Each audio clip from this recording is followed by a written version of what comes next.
用微光照亮夜晚，用温暖温润心灵。亲爱的朋友们，欢迎来到微光夜读。和我处处不对付的同事交往了一个富二代男友，从此以后天天在朋友圈营造富婆人设，也没少在我面前炫耀。这天想装个大的，带我们参观他新提的718，到地一看，好家伙，这不是我刚借给男友的车吗？接下来开始我们本期故事，记得点击订阅并开启小铃铛。坐我对面工位的李晴最近交了个富二代男友，每天朋友圈滚动式炫耀，言必称我男朋友很有钱，这我也看出来了，应该是有点小钱。连续送了他好几天的玫瑰花，各种进口小零食堆满了他的工位。以往只会用 A 货的他，居然背了个真的古驰包包来公司。刚来公司就凑到我跟前，阴阳怪气道：“慕瑶，你知道这个包多少钱吗？还有这条围巾，可是他从国外带回来的，据说有钱也买不到呢。”我扫了包和围巾一眼，暗自在心里翻了个白眼。800年前的过季款，看细节还是个二手。说真的，我还真的瞧不上眼。至于那个围巾，确实有钱也买不到，是意大利一个小众品牌的赠品。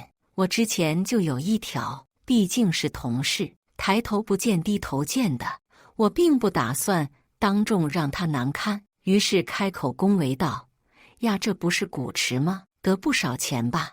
你男朋友对你真好。”他冷哼一声，目光锁在我桌上的包上。这是我妈送我的生日礼物，爱马仕的新款，不比你那个差吧？他摇晃左手上的包，面带挑衅，我差点没被他逗笑。就他那个包，拿来配货都不够格。李晴的家庭条件并不好，父亲早些年从工地脚手架上摔倒瘫痪在床，母亲早就丢下他跑了，全靠爷爷接点零散活供他读书。要不怎么说有些人越缺什么越秀什么，明明家庭不怎么样，却天天在网上装富二代。提及自己的家庭情况的时候，总是遮遮掩掩，生怕我们嘲笑他穷。我和他是大学同学，自然知道他的情况。由于我家里有点小钱，有时候也会背我妈给我买的名牌来上班，也不知道他怎么想的，把我列为假想敌，事事与我攀比。我拿了一个新包来公司，他第二天也会背一个来，买不起真货就背假的，还以为大家都看不出来。现在交往了一个富二代，更是恨不得把我比下去。我懒得和他纠缠，索性顺着他。我这个哪里有你的贵，背着高仿不值钱的。他听了很满意的回了工位，故作优雅地搅动着速溶咖啡道：“哎，有时候还是要对自己好点，假的再真也不是真的呀。”是，我这不是买不起吗？我边说着，边偷偷翻了个白眼，周围的同事也跟着附和起来：“哇，这个包真漂亮，你男朋友对你真好，我可真的羡慕死你来了。”有个刚进来实习的毕业生，看样子家庭条件也不怎么样，看着那包像看宝物似的，满脸的艳羡。晴姐，我真的好羡慕啊，你男朋友出手真大方，对你真好。这个包可以借我背一下吗？李晴眼疾手快地收起包，借给你，你背坏了怎么办？你赔得起吗？我看着他两只，觉得好笑。一个1、2万的二手包，也至于闹成这样。加班到深夜，男朋友特意来了公司楼下给我送饭。你看你，加班加的人都憔悴了。这是你最喜欢吃的生煎，还是热的？你赶紧吃。他将打包好的生煎递给我，满脸都是心疼。这家生煎在城南，离我的公司很远，每次还要排长队。我摸着温热的生煎，有些感动。特意去买的，会不会很辛苦啊？没有啊，你喜欢就好。他看着我，眼神宠溺。你真好，我温柔地靠在他的怀里，他看着我，有些为难地开口：瑶瑶，我怎么了？我抬头问他：瑶瑶，就是你朋友借你那辆718，能不能明天借我开去公司充场面啊？你知道的，我们公司富二代多，我不想被他们看不起。他语气可怜巴巴的，我实在不好意思开口拒绝他。他这个人哪里都好，对我也好，人也有上进心，唯独就是有点爱慕虚荣，喜欢干些打肿脸充胖子的事。因为家里条件不好，总是自卑害怕被人看不起，有点爱慕虚荣。自从偶然看见我开着718后，就一直跟我打听。我爸不太喜欢他，害怕他只是贪图我的钱，不让我告诉他自己的身世，所以我只告诉他那辆车是朋友放我车库里的。他也没怀疑过我说的话，因为我在他面前吃穿住行什么的都很普通，不太符合刻板印象里有钱人的样子。我有些为难地看着他，倒不是舍不得车，而是不喜欢他太虚荣。我家里的酒店开满全国，也算得上有钱，但是我和我家里人从不在外面炫富，日常都很低调，奢侈品什么的用的并不多。我爸经常教育我，奢侈品只能是点缀，撑不起一个人的尊严。但是看他可怜的眼神，我还是心软了。他家庭条件不好，一路走来也吃了不少苦，刚毕业就进了大公司，如今工资也涨了好几次。他进的那家公司确实关系不好，被人知道家境一般，也确实容易被拿捏。我思索半天，还是答应了他。我将钥匙递给他，他珍重地接过钥匙，眼神一亮，看着车钥匙，眼睛再也移不开。瑶瑶，你真好。他激动地抱住我，用力地亲吻了我一下，也顾不得和我聊天，转身就要走。我有些不舍，好不容易见一次就要走啊。我和他的工作都挺忙，最近更是忙得不行。他安抚我道：等我忙完这一阵，就天天陪你。我这会儿得去试试车，不然到时候闹笑话怎么办？我叹了口气，没再挽留他，带着生煎就上了楼。公司里李晴还在，看我提着生煎瞥了一眼道：慕瑶，你男朋友就给你买这个呀？他摇了摇头，要我说呀，找对象就不能找这种穷鬼，不像我对象从来都是带我去高级餐厅。我难得搭理他，说的谁没去过高级餐厅似的。海城里好几家米其林都有我家的投资，吃的多了，我也没觉得所谓高餐厅的味道有多好。为了配合他，我一边提起一只小笼包，一边敷衍道：是是是，你说的对。显然我的态度并不是李晴想要的。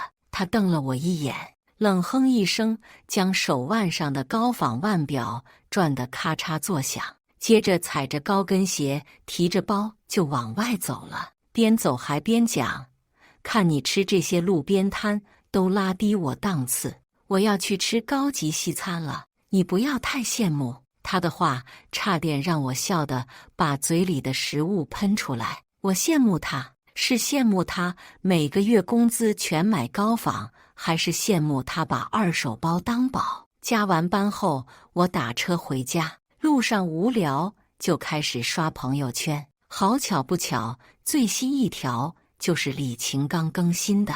李晴这个人爱面子，一直以来都把自己的身份藏得很好。要不是因为大学时我是班上的团支书，也根本不知道他真实的家庭背景。他在外一直宣称自己是富二代顶级白富美，朋友圈不是晒包包，就是晒各种珠宝，以及在各处旅游住星级酒店的体验。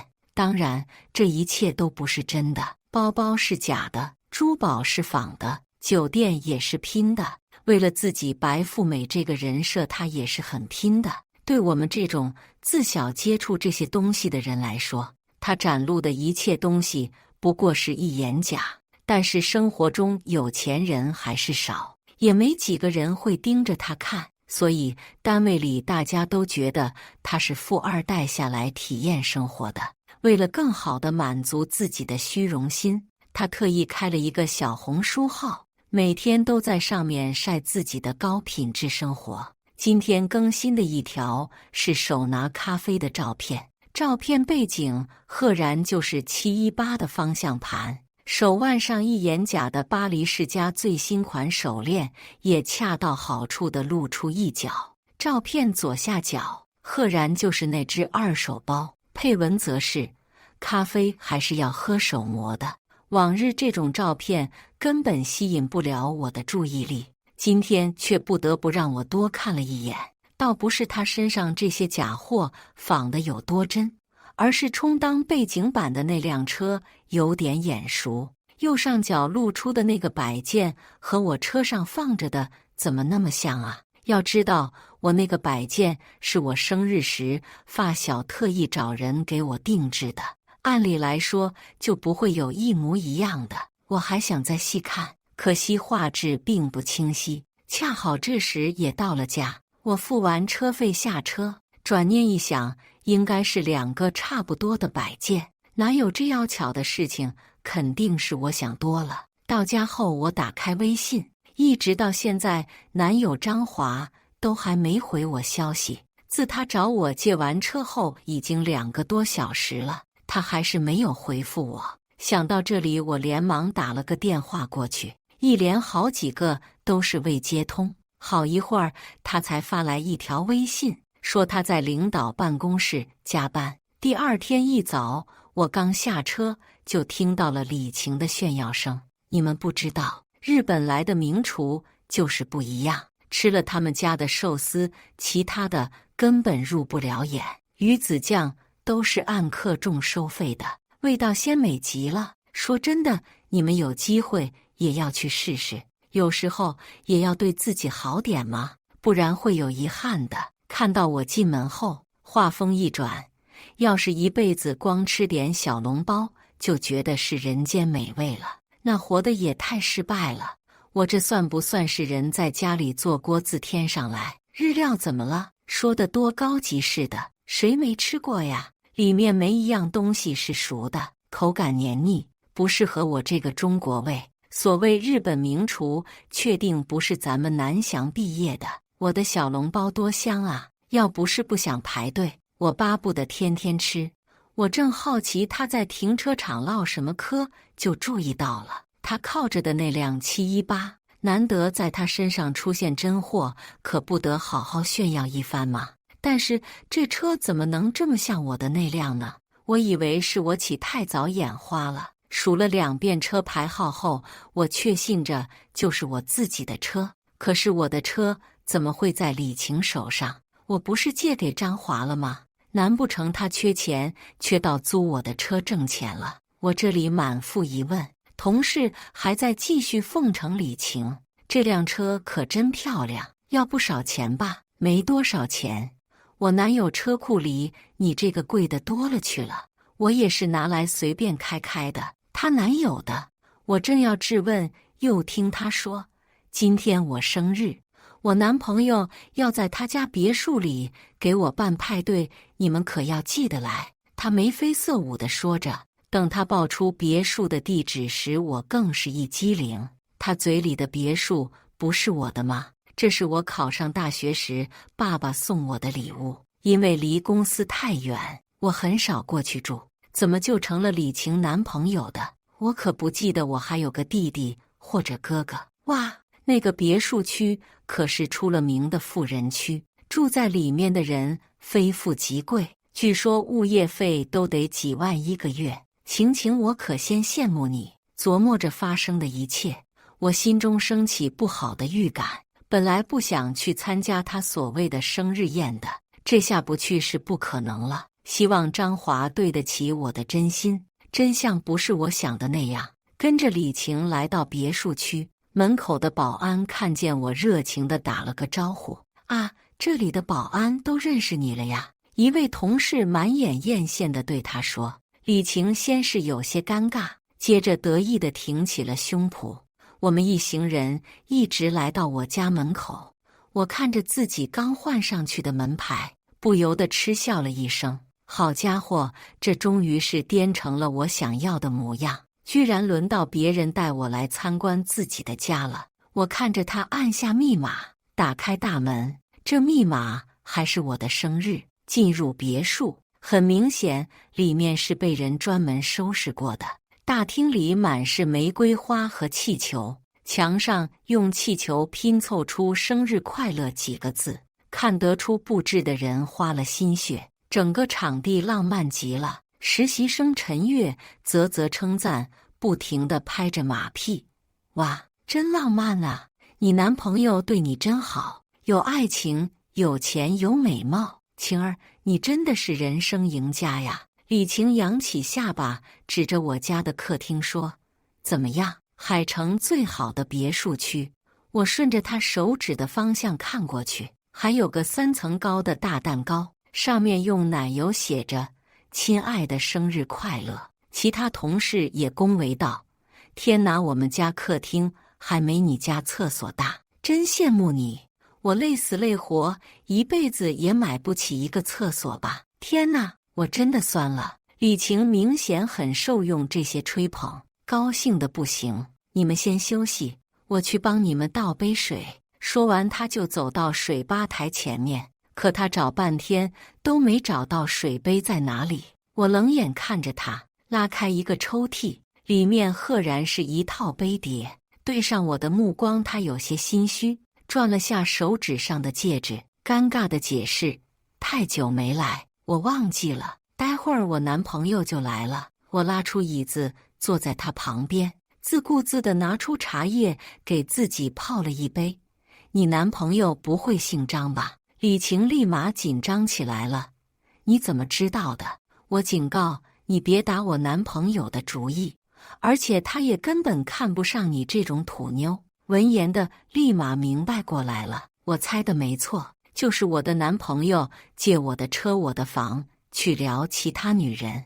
估计他也没想到世界这么小。李晴就是我的同事，张华能干出这种事，对李晴也见不得是真爱吧。估计就是看了他的朋友圈，觉得他是个富二代，为了少奋斗10年，不惜借我的东西也要追他。一个浑身各种名牌的富二代，一个衣食住行样样普通的中产女，他自然是会选李晴了。我也是功德一件，把如此相配的两人凑到了一起。一个狗眼看人低，买假货装逼；一个劈腿不忠，还偷别人的东西装富。渣男蠢女简直配得不行。我坐在沙发上，一边喝茶，一边等张华回来。我倒是很期待他待会看到我时的表情。张华很舔这个假富二代，没一会儿人就出现在了门口。李晴打开门，映入眼帘的就是好大一束玫瑰花束。张华举着它，整个人都被挡住了。在一起5年，还是第一次见他这么大方。我和他在一起的这些年，每次生日最多出去吃个饭，什么情人节纪念日，那是想都不要想。张华说花是不实用的东西，浪漫什么的他也不懂。原来不是花不实用，也不是他不懂浪漫，而是我不配呀。亏我这个月还借了他5000块钱，他说是妈妈生病需要钱。如今来看，他妈不会就叫李晴啊。我深吸一口气，看着李晴接过玫瑰花和礼物，牵起张华的手，将他牵进客厅里。张华此时满眼都是李晴，压根没注意到我。李晴看着众人，语气骄傲：“这是我的男朋友，他家是开商场的，以后大家有需要帮忙的地方，千万不要客气。”我站起身来，眼睛死死看着张华，朗声道：“好一个郎情妾意，晴晴，我就先谢谢你了。只是不知道你这位男朋友家开的超市在哪里？”张华这才注意到我，脸上的笑顿时僵住，额头的冷汗都要冒出来了，牵着李晴的手立马抽了出来。李晴沉浸在喜悦的情绪里，还没反应过来怎么回事。对呀，亲爱的，你家的商场开在哪里的呀？张华看着我，眼神慌张，擦了擦冷汗，嘴唇张张合合半天，一句话也说不出来。李晴不满意地碰了他一下，说话呀，在。我上下打量着他，他手指不停地搓着我的车钥匙，眼睛根本不敢看我。我冷笑一声，夺过他手里的车钥匙。你把我当冤大头是吧？开我的车，用我的房泡妞是吧？还开商场的？你不说这房子是你的吗？来说说，这房子你什么时候买的？张华猛然抬头看我，浑身像被针扎一样难受，支支吾吾，半天说不出话。其他同事看这一幕，也品出些苗头了，都开始议论起来。李晴呆滞了一瞬，立马推了我一下，不是，你干什么呢？太羡慕了，所以议政了。你说这个房子是你的，证据呢？张华拉了李晴一下，哀求地看着我。他是爱面子的人，当着李晴这么多同事的面拆穿他，别说攀富二代了，他的脸面也没了。可我忍到他进门才拆穿两人，为的不就是他丢脸吗？我看着气急败坏的李晴，走到门口，将自己的指纹放在门锁上。要证据是吧？要不要我喊物业过来，请你们出去？看见了吗？要不要让你男朋友来试试能不能识别他的指纹？告诉你们这两个土鳖，这个房子15万一平米，每个月物管费都是2万。你问问你男朋友，他买得起吗？当然也不怪你们，怪我眼神不好，居然找了个偷我的车和房子泡妹的。你出轨就出轨，还用我的东西开屏，你不嫌丢脸吗？对了，李晴，我得谢谢你，感谢你帮我回收垃圾。这个房子你要是喜欢，这会儿多看看，不然以后可都看不着了。同事们听到这里，自然明白是怎么回事了，每个人脸上的表情都有趣极了。而张华低垂着头，脸色铁青，恨不得找个地缝把自己塞进去。李晴看了我一眼，再看眼张华，有些崩溃。不可能，不可能，怎么可能是这样？张华，你说话呀！你说他是骗我们的，这个房子是你的，对不对？张华自然是什么也说不出来。李晴还在自欺欺人，拉着我就往门口走。你给我走，这是我家。我甩开他的手，见过蠢的，没见过这么蠢的。这是我家，该出去的是你。你男朋友骗了你，车是我的，房是我的。他就是个穷光蛋。李晴终于醒悟过来，瞪着张华，狠狠地推了他一把。你个骗子，你骗我！张华被他推得一个踉跄，没站稳，跌在了桌角上。他支起身子，不怪把他推倒的李晴，反而满脸怨毒地看着我。同事们嘲弄的眼神扫在他身上，他就像是被扒光了，丢在大街上。这种感觉简直比杀了他还难受。我双手抱在胸前，玩味地打量着两人，轻笑道：各位，既然大家都来了，我请大家吃个晚饭吧，想吃什么直接点外卖，我请客。张华看着我，脸色难看极了，咬了咬牙，愤恨地离开了我的家。看他走了，李晴看我的眼神恨不得把我吃了，拿着他的假包丢下一句：你给我等着，就灰溜溜地离开了。两个当事人走了，客厅里恢复了平静，还是那位实习生率先开口：真没想到你家这么有钱啊，外卖我要点贵的。对对对，你说的请客，我这次可不会客气。我看着他们笑道：随便点。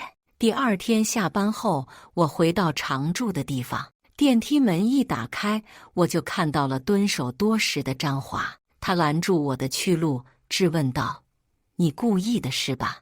你非要当着那么多人的面让我难堪是吧？你搞清楚，让你难堪的是你自己，不是我。你出轨，还用我的东西骗人，还要我给你留面子，你不觉得可笑吗？我反问他，他脸皮果真很厚，继续道：即便如此，你也不该公然让我下不来台呀。我们可以私下说的，你是我女朋友，你不能不给我面子。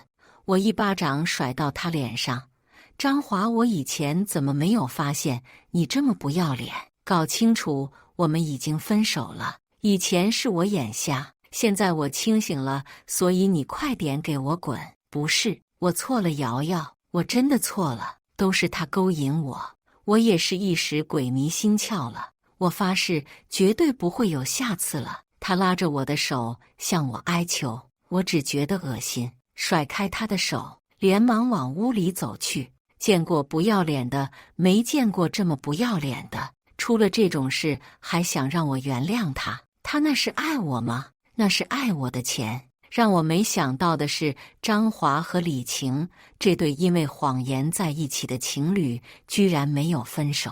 也不知道李晴吃错了什么药，这都没甩了他，还在小红书上公然秀男友。我没放在心上，反正和我也没关系了，我全当这两个人不存在。可是我没想到，这两人就是不肯放过我。和张华分手后没几天，大学的好友就给我打了一个电话：你看到张华的朋友圈了吗？好友问我，我早把他拉黑了。怎么了？我漫不经心地说道，丝毫没意识到问题的严重性。我发给你看。好友说完就发过来一个截图，我这才发现我的微信未读消息已经99加了。我点开好友发来的长图，原来是张华在朋友圈指责我是个拜金女。他先是列举了一个清单，细数这些年他给我花的每一笔钱。我懒得细看，直接往下一拉，好家伙，他是怎么算出20万的？这些年我和他一起出门，花过最多的一笔钱就是吃了顿人均200多的自助，还是我 AA 的。在他的小作文里，我甩他是因为我攀上了富二代，嫌他穷，硬是用春秋笔法把自己塑造成了一个妥妥的受害者。整篇小作文可以说是胡编乱造，没一句是真的，就连账单都是编的。这年头是谁都敢恶人先告状啊！他不就是想先把我搞臭，好让我的话再没有信誉，从而想解释也解释不了。这年头这种新闻最吸引大众的目光，我一个女孩子扣上这样的名头，不解释清楚，名声可就臭了。可我又不是吃素的，怎么可能白白被他污蔑？我这边气得牙痒痒，居然发现连工作群里都有人谈论这件事。原来是李晴主动转发了张华的朋友圈，这不是策划部那个女的吗？我记得她穿的可骚了，一看就不是个好东西，每天名牌包换着背，一个刚毕业的哪里来那么多钱？估计就是找的老男人。不是，你们别乱造谣啊！我和她共事过，挺好一女生。你知道什么？这叫知人知面不知心。一时间，我认识的所有人几乎都在讨论这件事。看样子，这两人是不把我搞臭就不甘心啊。张华这个没脑子的，估计真的以为我家里没钱，那个车和房子都是朋友借给我的，以为我说是我的，只是气他出轨，故意打他的脸的。要不然他也不会这么嚣张。他对我不仁，我对他也不用客气。我对着他的小作文一条一条编辑，将他这些年找我借的钱，少的1、2千多的上万，每次都说是借，但是一次都没还过。我将他找我借钱的聊天记录截下来，再把转账记录附在后面，再把我生日他送我的2手口红和他生日我送他的球鞋也放在一起。最后，我把他出轨借我的东西装富的事情详细的写了出来。编辑完这些后，我先是发在了群里，接着又发在了抖音上面，还投了1万抖加。你不是怕丢脸吗？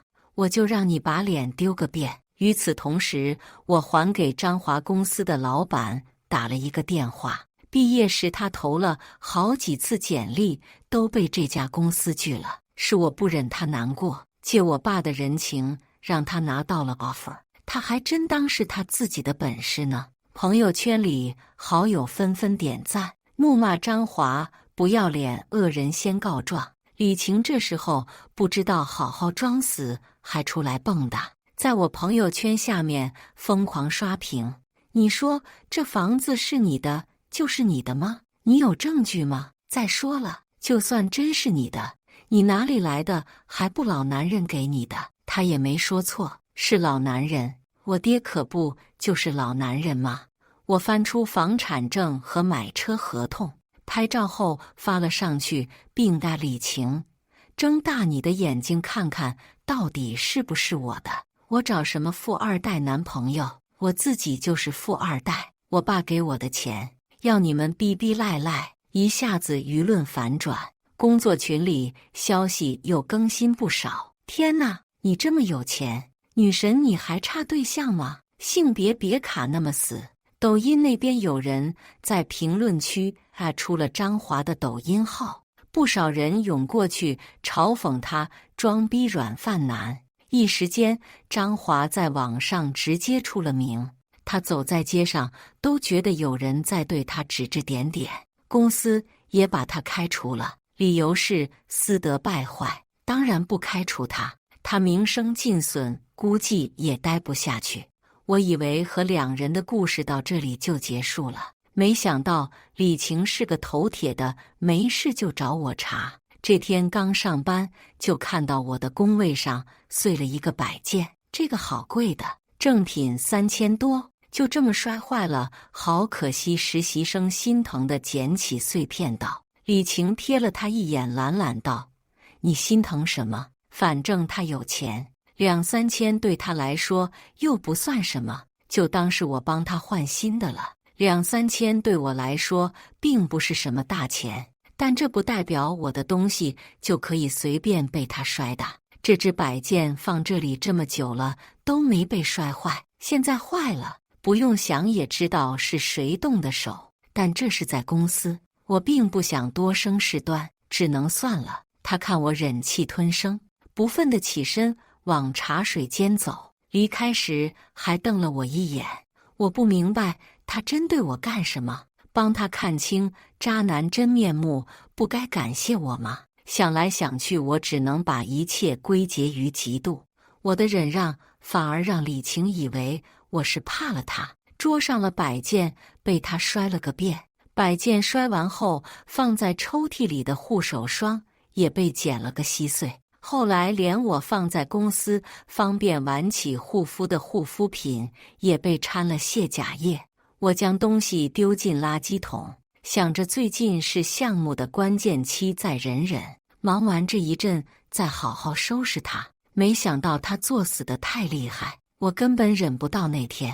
我对奢侈品不感兴趣，身上的奢侈品都是长辈送的礼物。